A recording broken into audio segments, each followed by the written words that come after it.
Welcome back to this channel, and I'm so glad that you have decided to join me again today.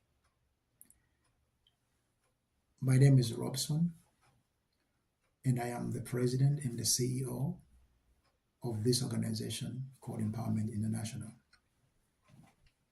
Empowerment International is a registered, leadership-focused, non-profit organization. And also, besides the fact that I founded this organization, I am also a lead pastor of a church in a town called Needham, which is located just outside the city of Boston in Massachusetts. Before I continue, I would like to invite you to subscribe to this channel, to share the videos. You can also follow us on Facebook. You can also follow us on Instagram. And also you can check us out on our website, www.eicmafrica.org. As we have previously discussed, leadership is much more than simply holding a title. Leadership embodies the ability and the skill to envision a better future and then effectively communicate that vision with others, and then collaborate that vision with others to turn it into a reality. This means that a true leader is someone who has been entrusted with a significant responsibility of guiding their constituency, whether that be a community, a church, a family, a nation, or a continent. Yet there is a huge challenge in leadership, because while many people view leadership primarily through the lens of position and power, true leadership lies in responsibility. This is where the danger of positional leadership comes into play. One of the most profound challenges we face in leadership today is the selfishness of the so-called leaders. Selfishness hinders our leaders from understanding that true leadership is both a privilege and a responsibility. This misunderstanding of true leadership misleads our so-called leaders to think that leadership is a right, but also leadership is just an opportunity. The fact is, true leadership is a privilege and responsibility that originated from God in creation. Everything that God made and created was good, and then He gave Adam and Eve the privilege and the responsibility to become God's hands and feet. True leaders take their responsibility seriously in making sure that the world is a better place than the way they found it. True leadership is a great responsibility to walk alongside the people entrusted into our care. True leadership is both the responsibility and the privilege to serve and empower the people under our leadership, not under our lordship.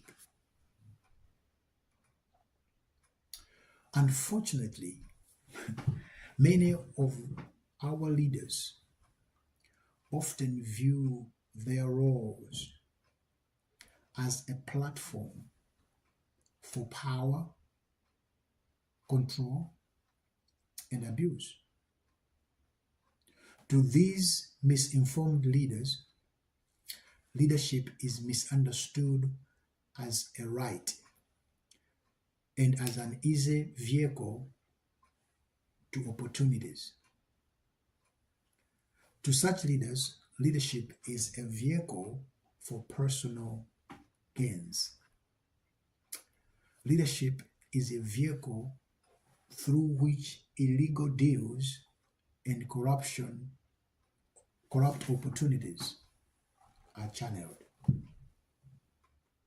Yes, unfortunately, for some, leadership is an opportunity to abuse or avenge their political enemies.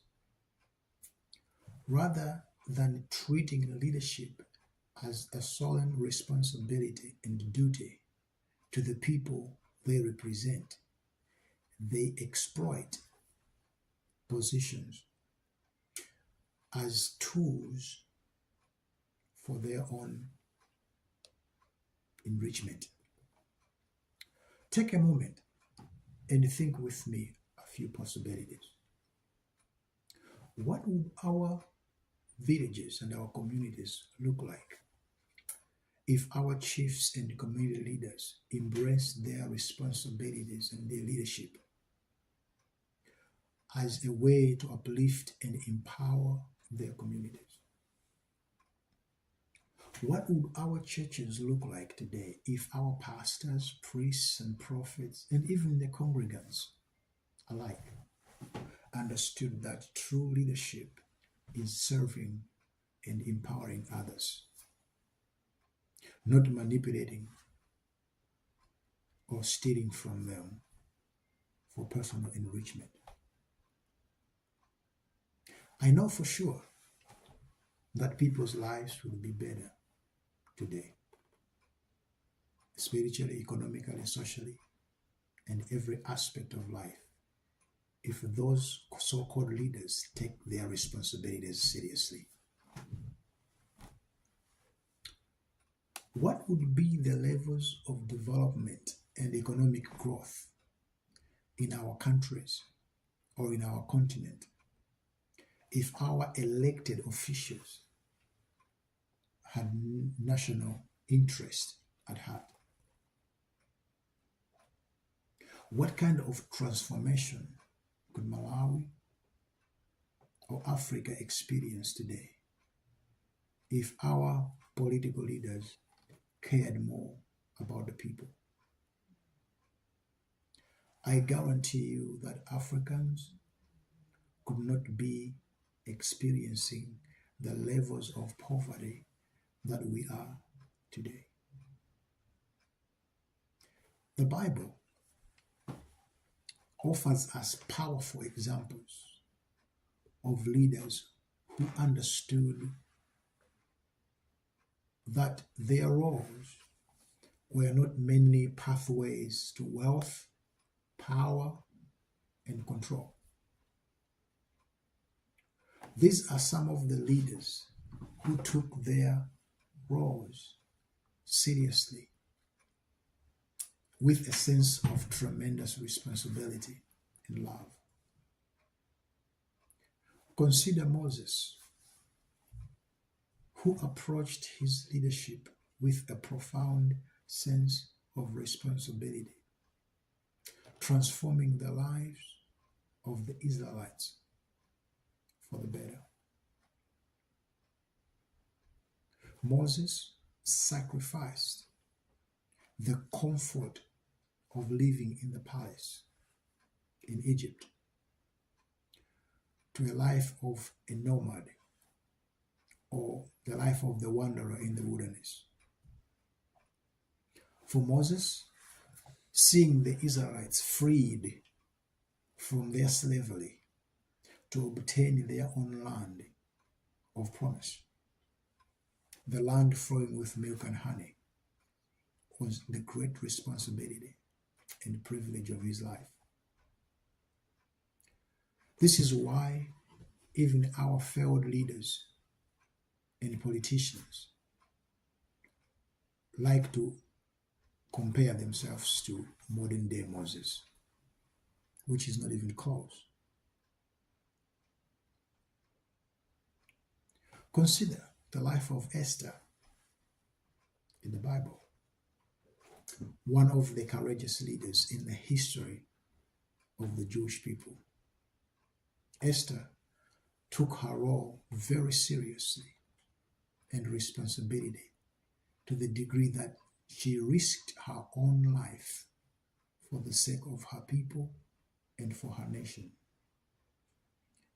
The sense of responsibility and privilege to save her people and her nation caused her to resolve in these words, "My maid and I will fast likewise, and so I will go to the king, which is against the law, and if I perish, I perish." That takes responsibility and courage. Think of Deborah, the commander-in-chief of the Jewish army, who took her responsibilities with courage and seriousness, even when Barak did not. True leaders stand tall and unshaken, even in the middle of the storm, for the sake of their people that they lead. Listen to the courageous words and responsible words of Deborah. "I will surely go with you," speaking to Barak. "Nevertheless, there will be no glory for you in the journey you're taking. For the Lord will sell Sisera into the hand of the woman." That is in the book of Judges, chapter number 4. Moving along to the New Testament, we find further inspiration in the words of Apostle Paul to the Philippians, when he said, "Let this mind be in you, which was also in Christ, who being in the form of God did not consider it robbery to be equal with God, but made himself of no reputation, taking the form of the servant, and coming in the likeness of man. And being found in the appearance as a man, he humbled himself and became obedient to the point of death,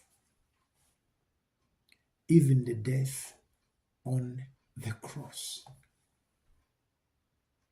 This passage actually emphasizes the essence of Jesus' responsible approach to leadership, rather than an opportunistic approach, as many of our leaders do today. It is not a secret that we have a huge leadership gap in Malawi and in Africa, and that our leadership is rotten to the core. Yes, I am still hopeful. I propose that if we are to transform Malawi and Africa for the better of all, we must rethink and reimagine what leadership truly is. We need a paradigm shift in how we approach leadership as the serving leaders, as those that are aspiring to become leaders, but also as citizens. because it is the voters, the citizens, who empower these so-called leaders. The head knowledge on leadership alone will not transform our families, will not transform our communities or our churches or our countries or our continent. Only applied knowledge will. Let's consider the words of Jesus to his disciples when he was talking about what wise builder and the foolish builder. Wisdom comes when we apply what we know, what we hear. When we apply what we hear, when we apply the leadership principles that we have learned and we know, then we will become good leaders. And then we will transform our communities. We'll make other people's lives better. But if we do not apply what we hear, what we know, we'll become those who build on the sand simply because it is quick and it is easy. Let us work together to cultivate a culture where leadership is viewed and embraced as a noble responsibility, a privilege to serve, and a commitment to the common good. As citizens together, we can pave a brighter future and hold our elected officials accountable to ensure that they are truly serving the people they represent and not serving their own personal interests. Leadership is responsibility, not an opportunity. Thank you again. I'll see you next week.